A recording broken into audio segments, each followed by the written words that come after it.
Good afternoon, everybody. Today is lecture number 5 in the course on laser-matte interaction, and today I would like to talk about optical anisotropy, which is induced by magnetization or magnetic field. As we discussed already at the beginning of all previous lectures, this course is about approximations, and we have a number of main approximations in the course. The approximation about light, about nature of light that we make is the approximation that light is a classical electromagnetic wave. And if you talk about light-matte interaction, then approximation number 1 is that we assume that energy of light-matte interaction is given by the energy of interaction of electric field of light with electric dipoles. And for this reason, this is called electric dipole approximation. And the second approximation that we accept is the approximation of continuous medium. It allows us to make a transition from dipole moment to polarization. And in this way, energy of light-matte interaction would be written as a scalar product of the polarization induced in the medium by light and electric field of light. Third approximation is the approximation of linear optics, and it means that the polarization induced in the medium by light is a linear function of the electric field of light. And similarly, you can write also an expression for vector of electrical displacement. In a general case, polarization and electric field of light are pointing in different directions. But in the approximation of isotropic medium, polarization and electric field of light are mutually parallel independently on the direction of the electric field of light, and this is what we call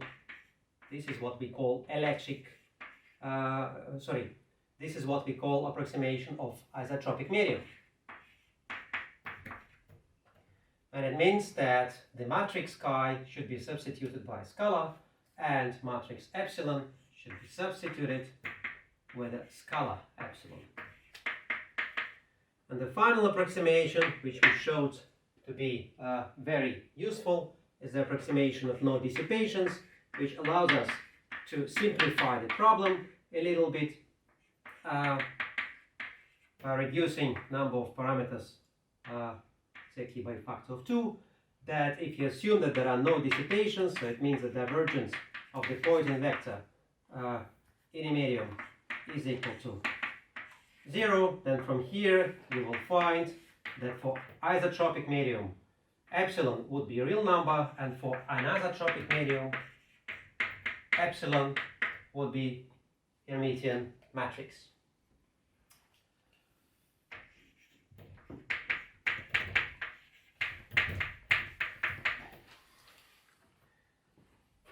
And today I would like to talk about the transition from approximation of isotropic medium to the approximation of anisotropic medium.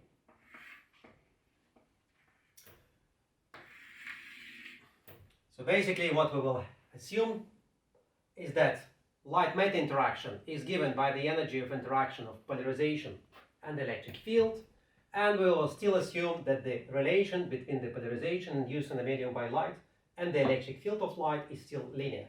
But this linearity would be defined by matrix, either chi or epsilon.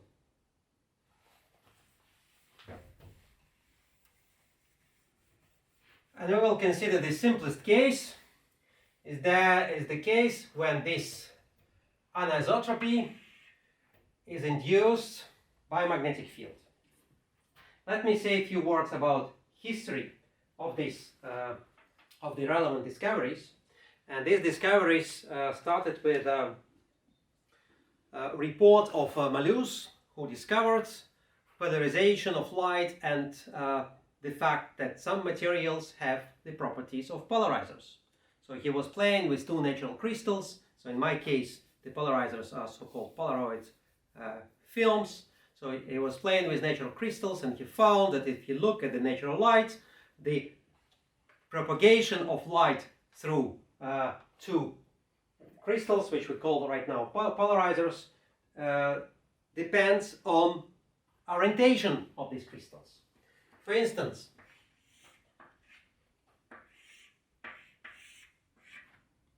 if this is polarizer 1, polarizer 2, light comes through the system of these two polarizers. Here we detect intensity of light. Well, at the beginning of 19th century, of course, it was the only detector that was available. And here we have natural source of light, sun. Then what sun does? It emits light with any polarization, so-called unpolarized light, by propagating through the first polarizer.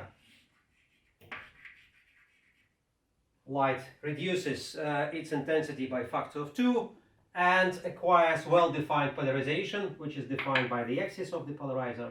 But then propagating through the second polarizer, intensity of light changes. So if this was the intensity of light before the second polarizer, intensity of light after the second polarizer will be satisfied, will satisfy so-called Malus law, where alpha is the angle between the axis of this polarizer and this polarization. Or you can also say that alpha is the angle between axes of these two polarizers. This was Malus law, and it was one of the first reports of the fact that light has polarization.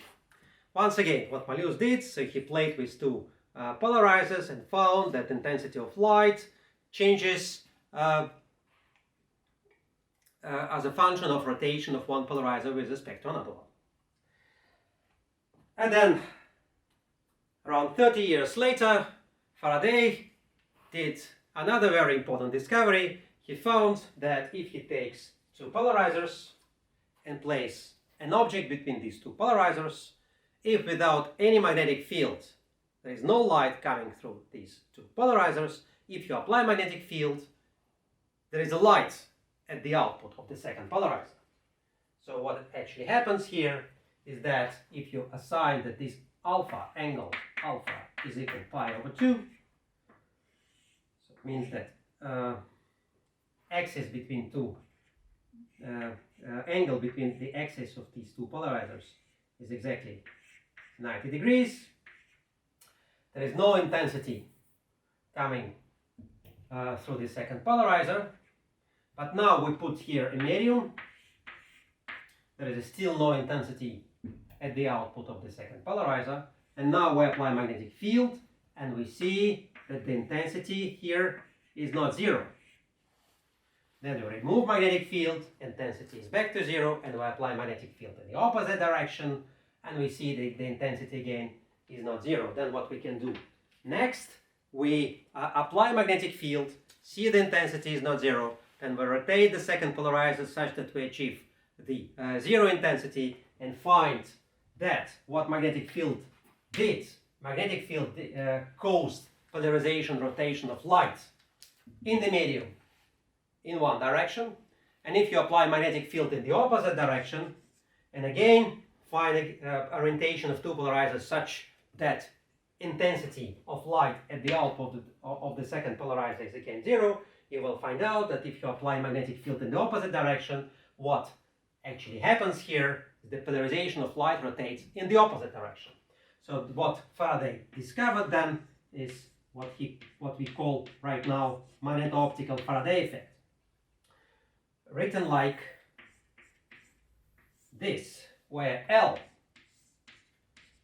is the length of the medium, H is the magnetic field that we apply, and V is so-called Verdet constant, and alpha F is the angle of polarization rotation, Faraday rotation.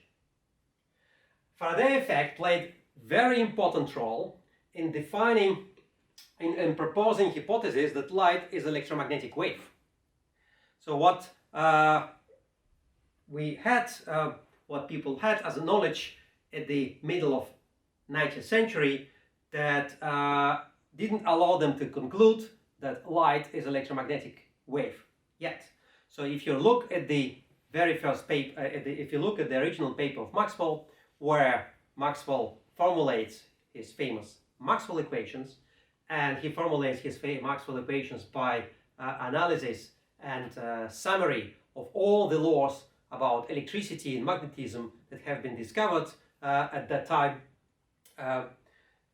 then this was the law of electromagnetic induction from Faraday, that was the law of Ampere, that was all these laws showing that current produces magnetic field, and in principle magnetic field can generate a current, mutual relations between electricity and magnetism. And at that time there was no good understanding of what light is. So people thought that light is a special type of matter. But in the experiment of Faraday, he found that light actually feels magnetic field. So what people also knew at the middle of 19th century, they knew that light is a sort of vibration, a sort of wave. It was known already after the experiments of Huygens and the experiments of Newton, experiments about diffraction, but they didn't know the nature of these oscillations, they didn't know the nature of this wave. After the experiments of Malus, it was clear that these oscillations, this wave, has a clear direction, what people call later polarization, and what we call now polarization. What Faraday discovered, that this polarization, which is associated with a sort of vibrations, can be changed by external magnetic field. And since Maxwell was thinking about all these discoveries, all these phenomena, he made a proposal. He came up with a hypothesis that light can be somehow related to electromagnetism. Since we knew from all the Maxwell equations which were eventually derived that light, so magnetism and electricity are mutually related, he found that if light feels magnetism, it should be of electromagnetic origin. And that was the very first hypothesis in this direction. And later on, people realized, also that was in the paper of Maxwell, that light is electromagnetic wave, then must be waves at other wavelengths. And later Hertz performed experiments and discovered waves at different wavelengths, different frequencies. Another very important point that I would like to make is that Faraday effect plays very important role in technology and in science. It is used in many areas of physics. So here on this slide I show examples where people use Faraday effect. Here at Radboud University people use Faraday effect at the gas trace facility to trace the purity of gases, and then the length of the sample and the experiment from centimeters to meters. We also know that Faraday effect is used in astronomy, but there the length of the sample would be thousands of light years. Faraday effect is also used in fusion and in laser physics, and in the case of so-called Faraday elements, Faraday isolators, that allows us to prevent that light propagates in the opposite direction. These Faraday isolators, they allow us to let light propagate only in one direction. And what we will see an experiment during practicum is that magneto-optical Faraday effect allows us to visualize domain pattern of magnetic materials. Let's take two polarizers, a source of light and a camera as a detector of light. According to the Malus law, the intensity of light that passes through these two polarizers will change upon the rotation of one of these polarizers around its axis. After passing through the first polarizer, light from the source will become linearly polarized along a specific direction called the axis of the polarizer. If the intensity of the polarized light after the first polarizer is I0, the intensity of light after the second polarizer will depend on the angle between the axis of the first and the second polarizer. Imagine that now, between these two polarizers, we put a magnetic film. The film consists of two magnetic domains. A half of the sample has the magnetization up and another half has the magnetization down. Due to the magneto-optical Faraday effect, up and down magnetic domains will rotate polarization of light over the angle alpha f, clock and anti-clockwise respectively. The Malus law for the intensity of light after the second polarizer will now obtain a slightly different form. If the light passes through the up domain, the intensity will be different from the case when the light passes through the down domain. We can always rotate one of the polarizers such that the intensity after the second polarizer becomes zero. The camera will thus visualize up and down domains as dark and bright areas, respectively.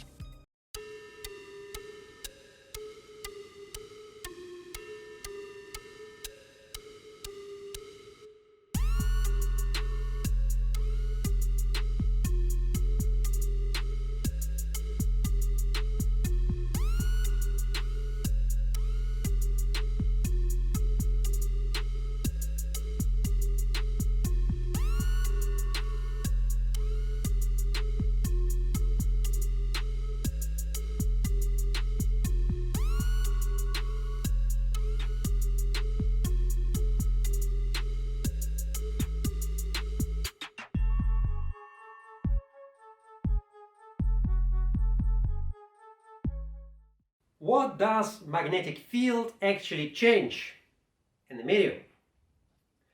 How can we describe polarization rotation which was caused by this magnetic field theoretically? We start with very general thermodynamic theory, and it means that we start with first law of thermodynamics. By a right expression for the change of internal energy as the sum of work performed on the system and heat transferred to the system. Then we also write the second law of thermodynamics.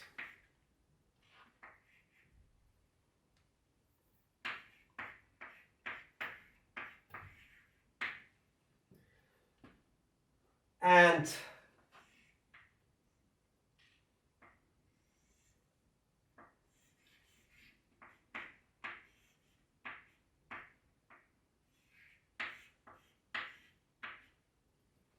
in the case of light-matter interaction, work performed on the system is given by the product of electric field of light and the polarization induced in this medium by the electric field.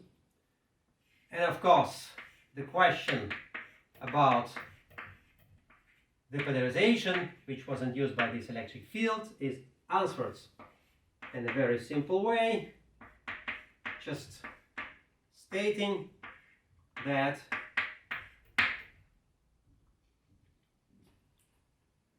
the relation is linear. Well, once again, here I give the notation like this, but in principle, what you have to remember always is that very often for short notation, we will simply skip the sign of summation. I will skip it in the following expressions, also in this expression, but now just to let you remember, I made this comment. So we start with this expression. Then what we can do, we can integrate and calculate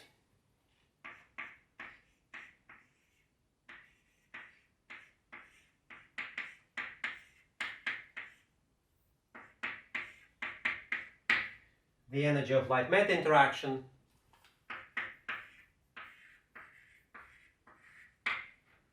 because the constant would be the constant which we don't know because we do integration here.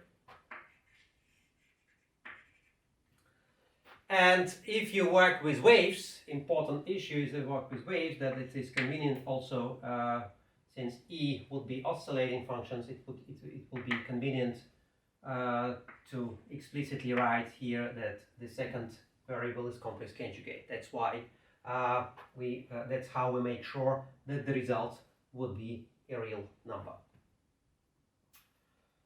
So we start with this expression, and what we notice is that if we assume that entropy doesn't change, then we have a very nice expression for the internal energy.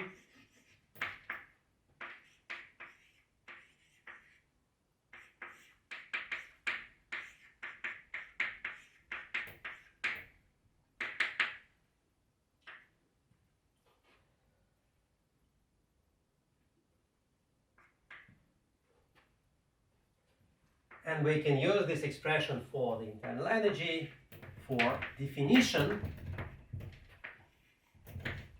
of optical susceptibility chi. It would be simply second derivative of the internal energy with respect to the electric field of light. Similarly, we can derive expression for the electric permittivity. Here it is a reminder that we have uncertainty. Here it will be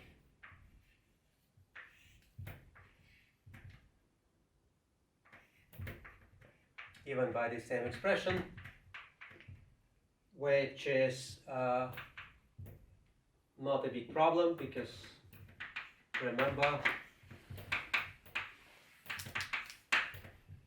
that 1 is just, this epsilon is just chi plus 1, so this difference is basically in this integration constant at the end. But further, we will go with the optical susceptibility.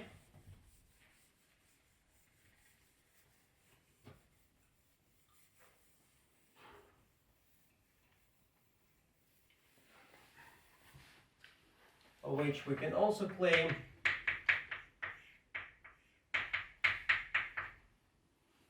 that the tensor, this is matrix, should be emitting matrix. And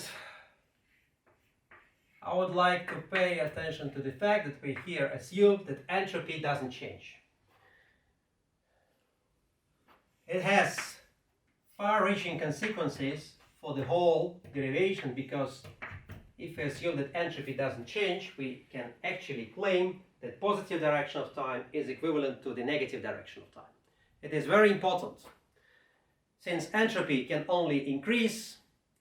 If entropy would change, we won't be able to claim that positive direction of time is equivalent to the negative direction of time. But since entropy doesn't change, it doesn't matter for us what the direction of time axis is.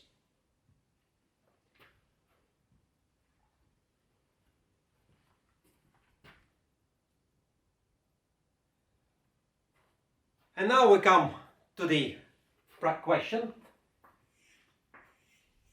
We have sample.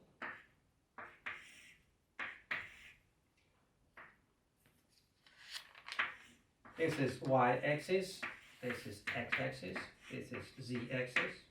So the magnetic field or magnetization is aligned along z-axis.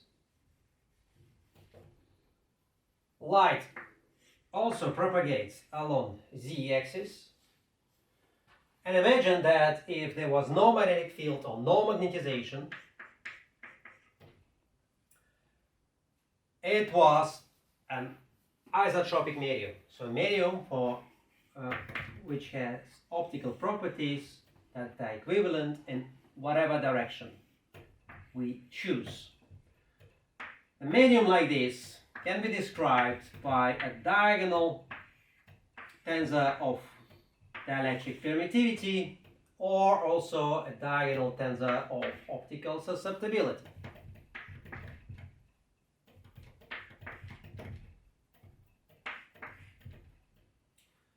Since light propagates along z-axis, we can actually reduce this problem to matrix 2 by 2.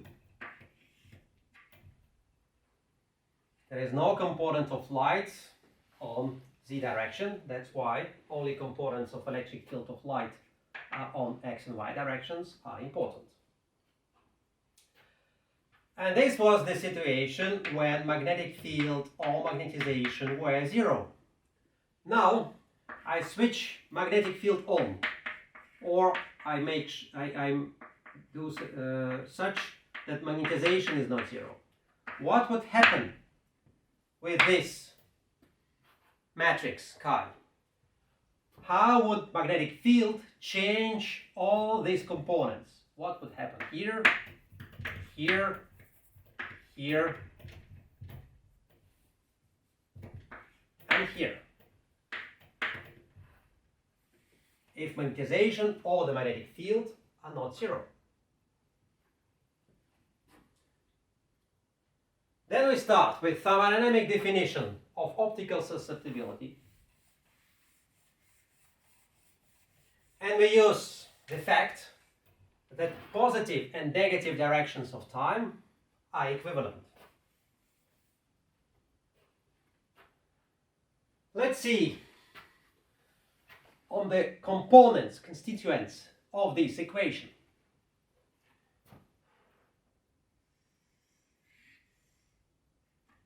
Internal energy. Well, since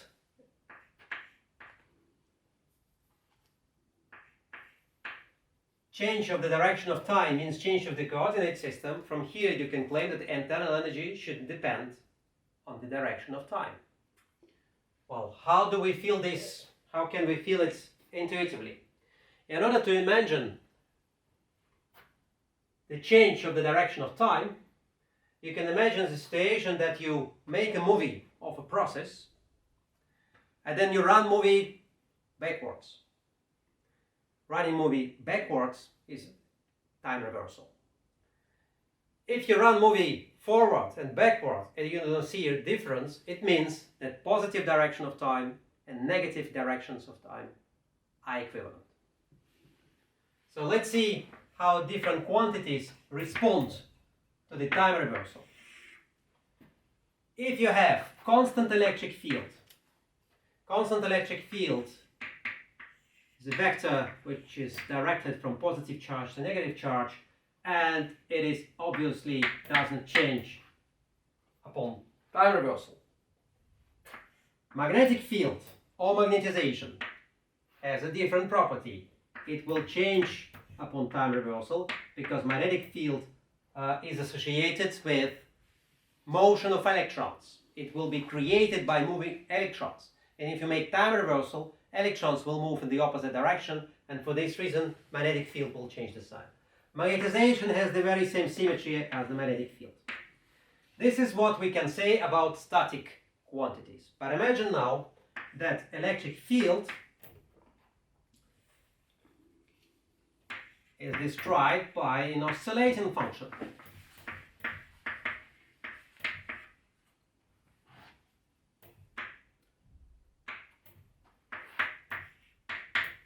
If you make time reversal, simply mathematically you see that it would correspond to, in the new coordinate system, the electric field would become complex conjugate of the old electric field. And now, most interesting is again the original question, internal energy. If medium that we are talking about is not associated with any type of motion and there is no magnetic field applied, internal energy in one coordinate system with a positive direction of time and another coordinate system with a negative direction of time, the internal energies in these two cases would be equivalent. But if it happens such that internal energy depends on the magnetization, when you make time reversal, you have to take this reversal of the magnetization also into account.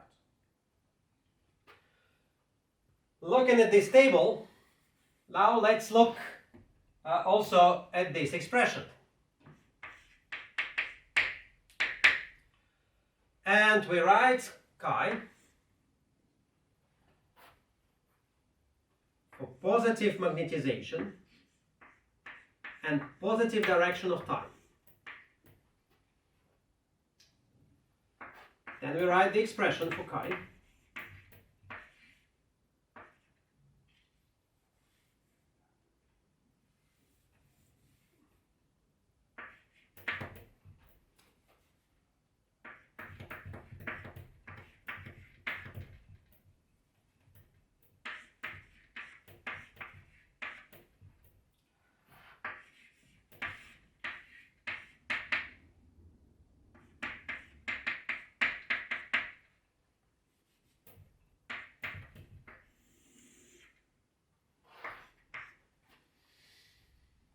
Then we notice that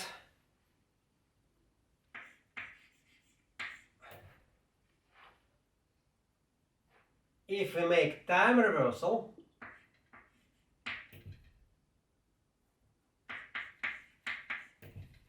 the quantities in this expression will change.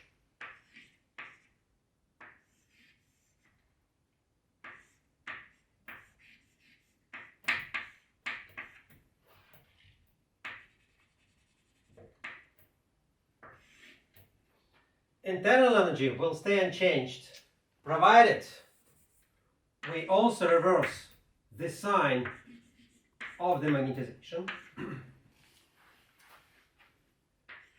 What was earlier?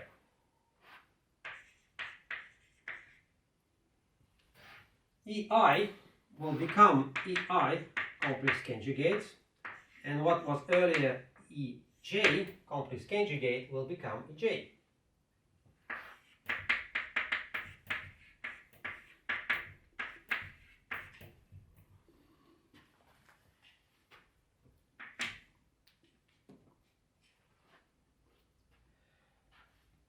Now, if you take this, if you find this derivative and assume that the result doesn't depend on the order of differentiation, and it must be the case because internal energy is a function of state, then what you observe here is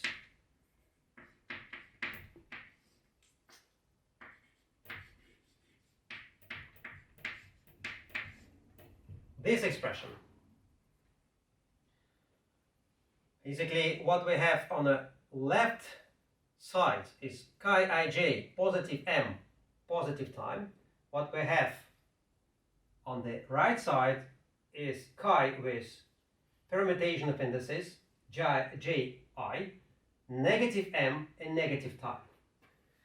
And since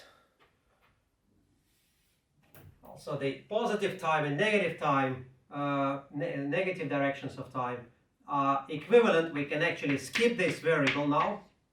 It did the job. We don't need it anymore.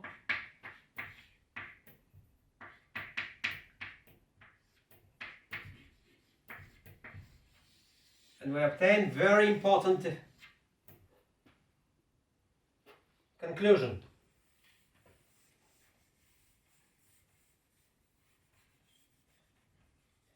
Internal symmetry of the optical susceptibility, and similarly you can repeat the very same derivations and observe that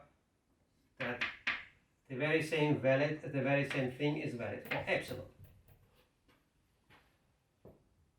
What we used here, only the symmetry of all these elements, E, magnetization, internal energy, with respect to time reversal.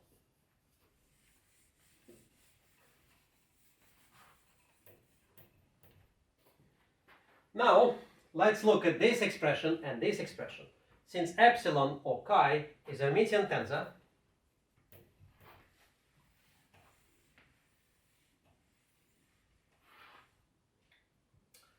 then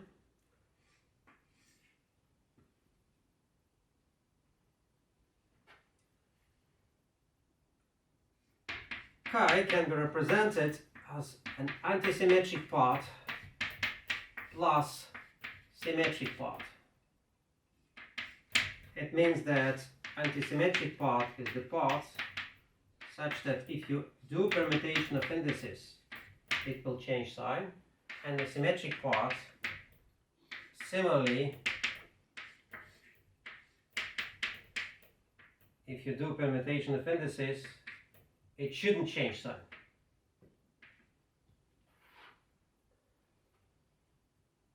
Now, if you look at the antisymmetric part,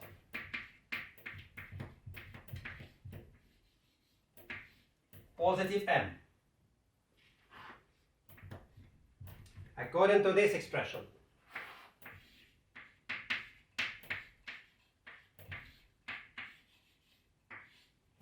it is equal to the antisymmetric part Gi with negative m, and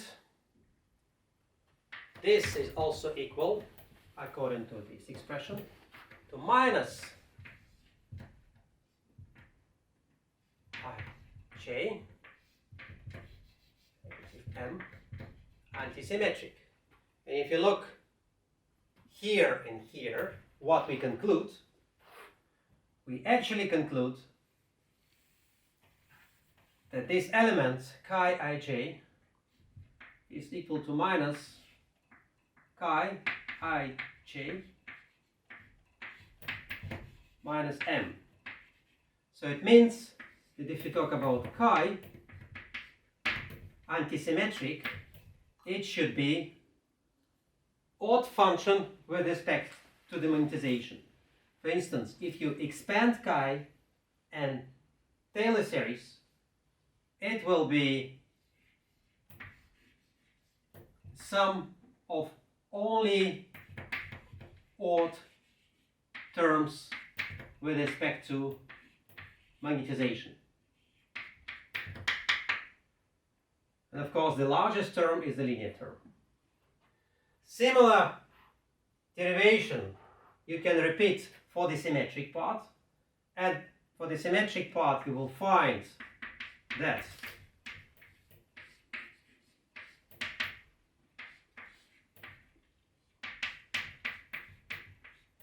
change of the sign of m doesn't affect optical susceptibility, and for this reason symmetric part of the optical susceptibility would be a function which is even with respect to the magnetization.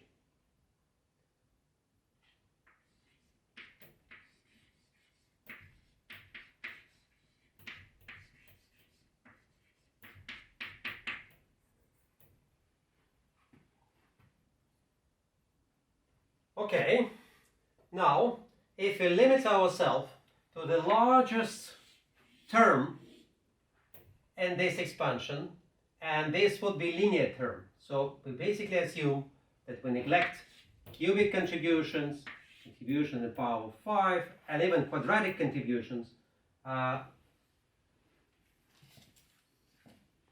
of the magnetization to the optical susceptibility. Then we realize that when you switch magnetic field on, what happens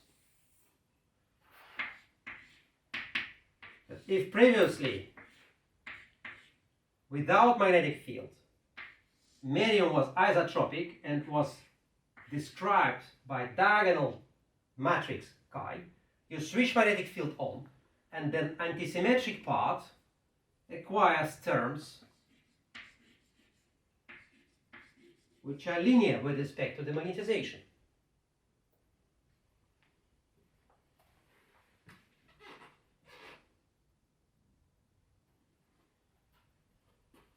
And of course, we remember that we are talking about Hermitian tensor, so we can add here also explicitly I, which is not an index anymore here, as here, but it is sign of imaginary unit.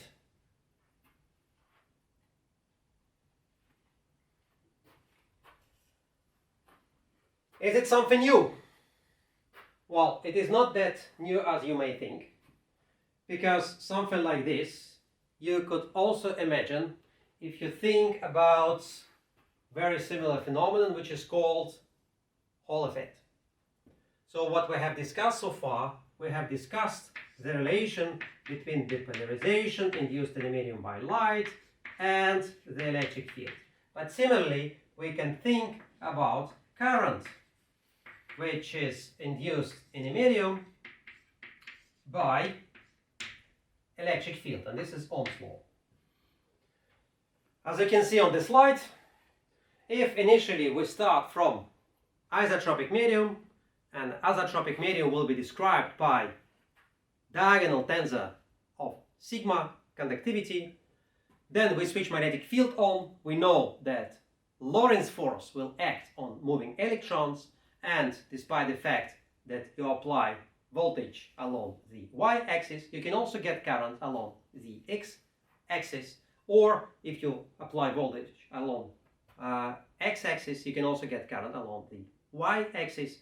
And this behavior, this appearance of Lorentz force, and eventually the manifestation of the Hall effect can be described in terms of matrix for conductivity. In this derivation, without any knowledge of what Lorentz force is, what the Hall effect is, just simply based on the symmetry arguments, we have been able to find this very important conclusion that if you switch magnetic field on, if you have magnetization, dielectric permittivity or optical susceptibility will acquire off-diagonal components which are linear functions of the magnetization.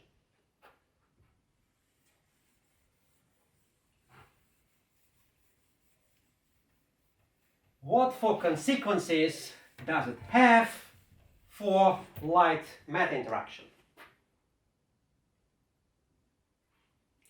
So this is just a confirmation on the slide. This is just a confirmation of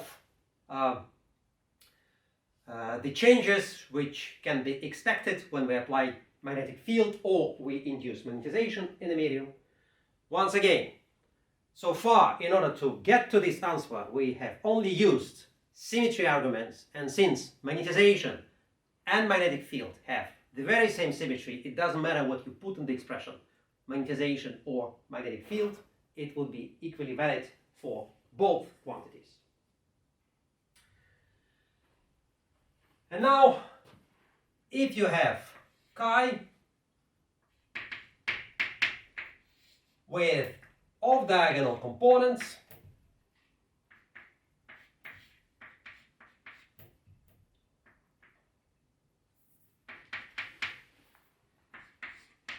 and initially it was isotropic medium, so chi xx is equal to chi yy, so I even put here chi yy immediately.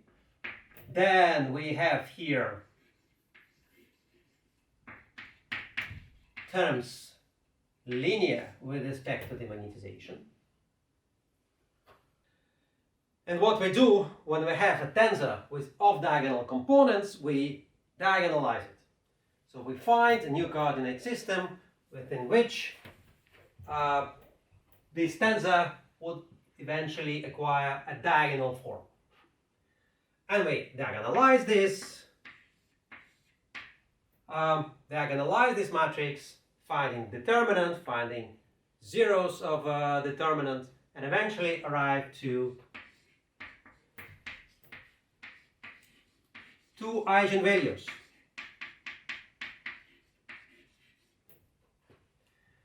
For these two eigenvalues, we will find also two eigenvectors.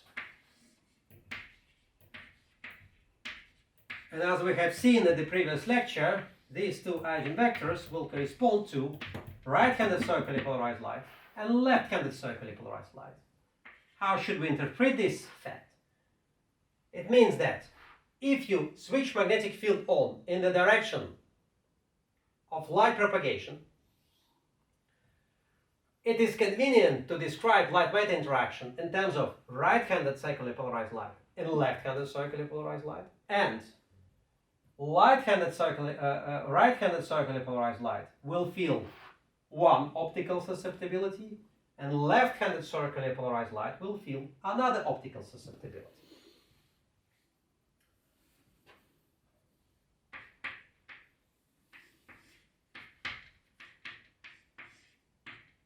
The same, of course, will be valid for dielectric permittivity.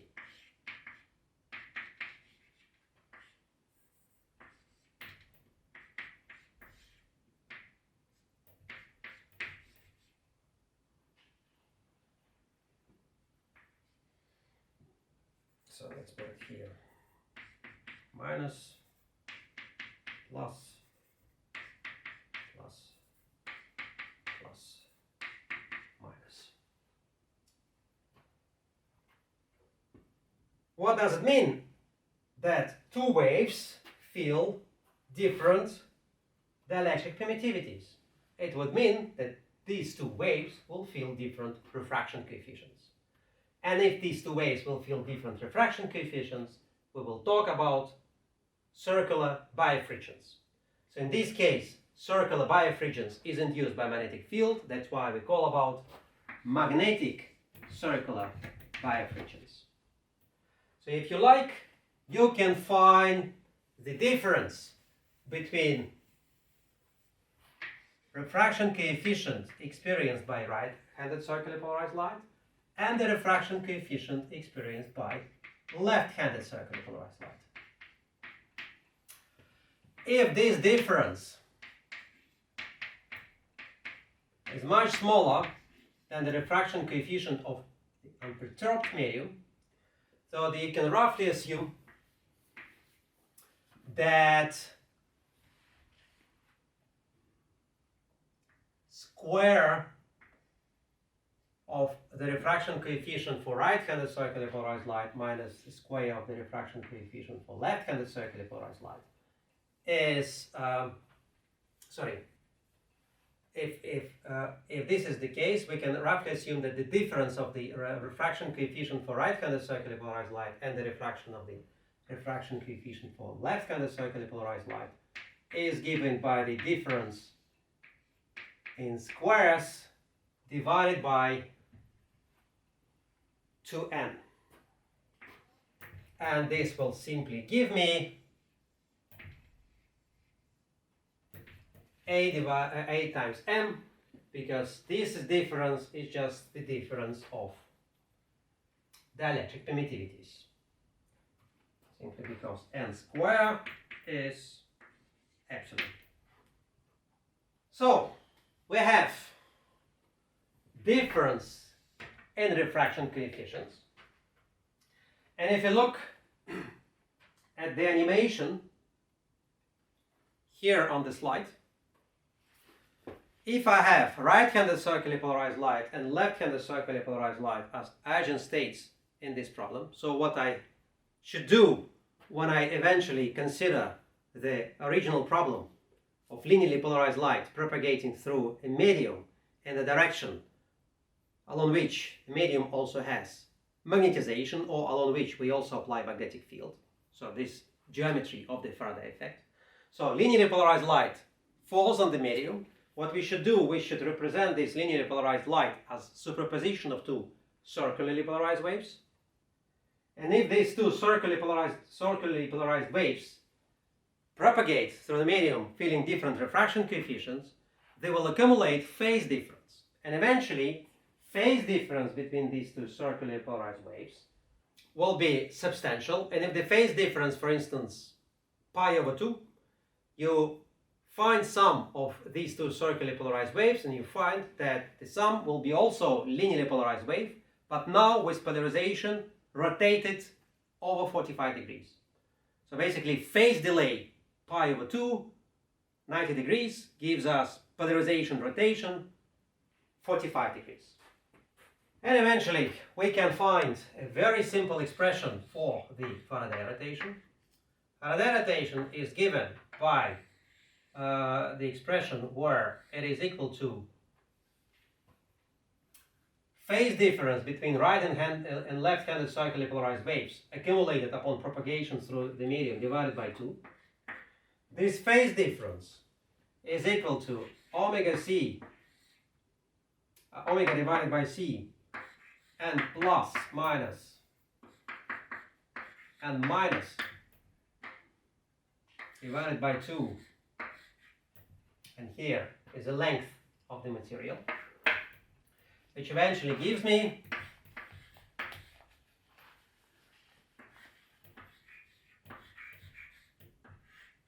very simple expression. The A times M is this term which we have derived purely from symmetry arguments. And I think I've forgotten n here. So yes, in this final expression we should also put refraction coefficient. And if you look now back into the equation for the Faraday rotation derived by Faraday. He did it for magnetic field. As I said, symmetry-wise, we can write here either magnetic field or magnetization. The very same would be also valid for the magnetic field. Of course, the coefficient A will be different here. And then Faraday constant, based on the theory we have just derived, requires very simple form.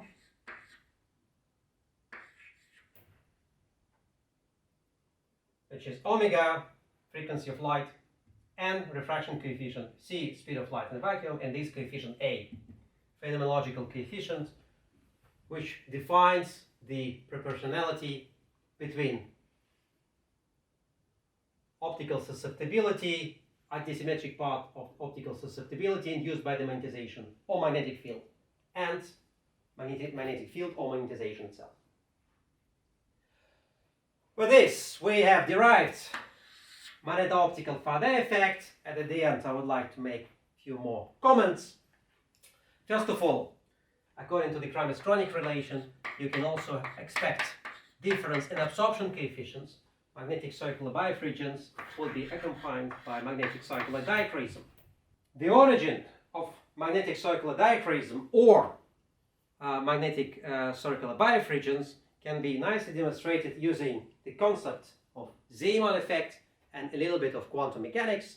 So if you intuitively if you take an intuitive model of two-level system, ground state orbital moment equal to 0, excited state orbital moment equal to 1, with no magnetic field, it will be just two-level system. And if you look at the real part of epsilon, so the dependence of epsilon as a function of frequency will have this S-like shape about which we were talking at the previous lectures, lecture number 2 and now lecture number 3. But now you apply magnetic field, you induce Zeeman splitting, you induce Zeeman effect. And if you look at the selection rules, then there would be two transitions possible, and it happens such that one transition would be stimulated by right-handed circularly polarized light, and another transition would be stimulated by the left-handed circularly polarized light. The transition to the levels with different magnetic quantum numbers will be induced by waves of opposite helicity of light. And already from here you can see that for right and left-handed circularly polarized light, in certain spectral range, we will have difference in real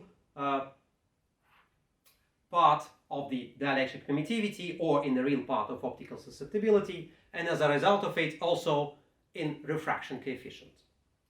Similarly, you can see that absorption for right and left-handed circularly polarized light will be also different in a certain spectral range. That's how Faraday effect appears, and it's how magnetic circular birefringence and magnetic circular dichroism appear. And very little comments also about magnetic linear birefringence and consequently magnetic linear dichroism.